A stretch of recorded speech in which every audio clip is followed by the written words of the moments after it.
नमस्कार, आप देख रहे हैं डॉक्टर साहब, आपके साथ मैं हूं मुस्कान। दर्शकों, हम जब भी देखते हैं, जब भी गर्मियाँ आती हैं तो अक्सर लोगों में पसीना होता है और पसीने से भी बहुत सारी एलर्जी, बहुत सारे रैशेज़ शरीर पे और साथ ही फंगल इन्फेक्शन हो जाता है।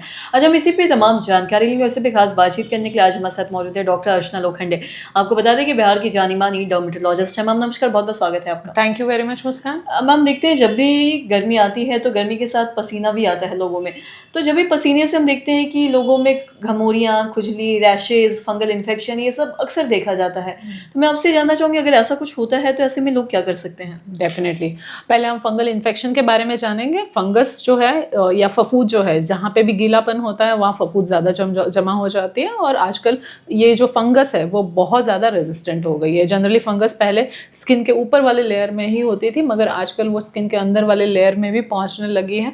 और बहुत सारे जो है केमिकल्स का यूज़ आजकल ज़्यादा होता है। तो पहले जो फंगस सिर्फ ज़मीन पे होती थी और इंसानों में होने वाली फंगस अलग रहती थी, ज़मीन वाली फंगस अलग रहती थी, मगर आजकल इतने ज़्यादा पेस्टिसाइड्स और बाकी सारी चीज़ें यूज़ होने लगी है कि जो फंगस पहले ज़मीन पे होती थी वो अभी इंसानों के शरीर में होने लगी है और वो दवाइयों को बहुत ज़्यादा रेजिस्टेंट होने लगी है। आपने बहुत बार देखा होगा कि आपके घर में कोई सदस्य है जिनको 6-6 महीने साल साल भर फंगस का इन्फेक्शन है या थोड़ा सा पसीना आ जाता है, सीज़न चेंज हो जाता है तो उनका इन्फेक्शन बार बार बढ़ जाता है, या दवाइयाँ जैसे ही बंद हो जाती है या कम हो जाती है तो ये फंगस ज़्यादा बढ़ जाती है। तो अभी पसीने वाली जो गर्मी है उसमें ये फंगस बहुत ज़्यादा आप लोग पेशेंट्स को परेशान कर रही है। तो एक तो कुछ चीज़ें टिप्स मैं बताऊंगी कि इससे कैसे बचना है। कॉटन के कपड़े पहनने, ढीले कपड़े पहनने, जीन्स का इस्तेमाल बिल्कुल नहीं करना है। ब्रीदेबल क्लोथिंग होना, हवा लगना शरीर को, शरीर के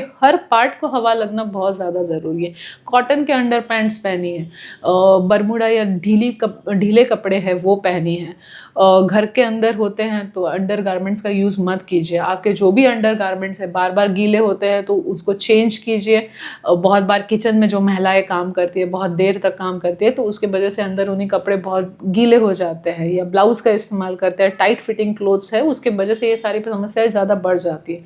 कपड़े जो है वो गर्म पानी में खौला के धोइए, अलग अलग धोइए। अगर घर में एक सदस्य को है तो उसके वजह से बाकी सदस्यों को इन्फेक्शन होने के बहुत ज़्यादा चांसेस है। जो कपड़े हैं धोए हुए वो धूप में सुखाइए, उसको अंदर से प्रेस कीजिए।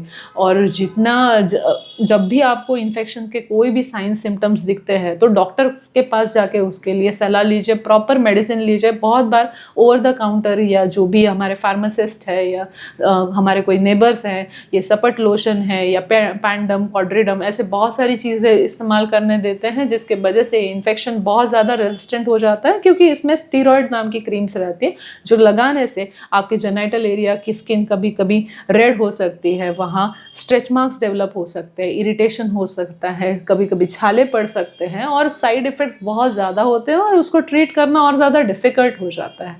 तो एक तो सही ट्रीटमेंट लेना, उसका सही निदान करना बहुत ज़्यादा ज़रूरी है।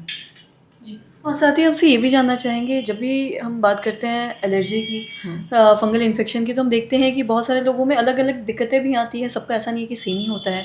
किसी को रैशेज़ हो जाए, किसी को रेडनेस भी हो जाता है शरीर पे और बहुत खुजली-वुजली भी होता है। तो ऐसे में वो क्या कर सकते हैं?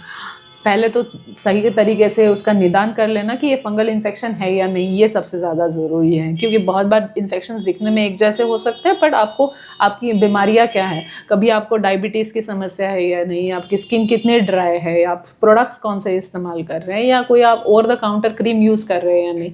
कभी कभी फंगस जो है आपके नाखूनों में भी हो सकता है, बालों के जड़ों में भी हो सकता है, बियर्ड एरिया में हो सकता है, अंडर द ब्रेस्ट, तो बहुत सारी जगहों पर हो सकता है। पानी का इस्तेमाल कम से कम करें, हाइजीन मेंटेन करें, ड्राइनेस मेंटेन करें। और जैसे नाखून का फंगस है उसको ठीक होने में 3 से 6 महीने या साल भर भी लग सकता है। पैर के जो नाखून है उसमें फंगस होता है, उसको ट्रीट। आपकी चीज़ें किसी के साथ शेयर नहीं करें, वो भी सबसे ज़्यादा ज़रूरी है। और पसीना नहीं आए उससे ध्यान रखें और सही मात्रा में दवाई लें। बहुत बार फंगस ऊपर से क्लियर हो जाता है मगर अंदरूनी उसके जो स्पोर्स है या कीटाणु है वो बचे हुए रहते हैं। तो जब भी ठीक होता है उसके बियॉन्ड भी 3-4 महीने हमें दवाई करनी पड़ती है और सही मात्रा में दवाई लीजिए। मैम बहुत बहुत शुक्रिया तमाम जानकारी देने के लिए। तो आशा करते हैं दर्शकों की जो तमाम जानकारी है आपके लाभदायक रही हो। तो आज के इस वीडियो में इतना ही। अगर आपने तो हमारे चैनल को सब्सक्राइब नहीं किया तो तुरंत कर लीजिए, साथ ही हमारे फेसबुक पेज को लाइक करें। वीडियो देखने के लिए आपका धन्यवाद।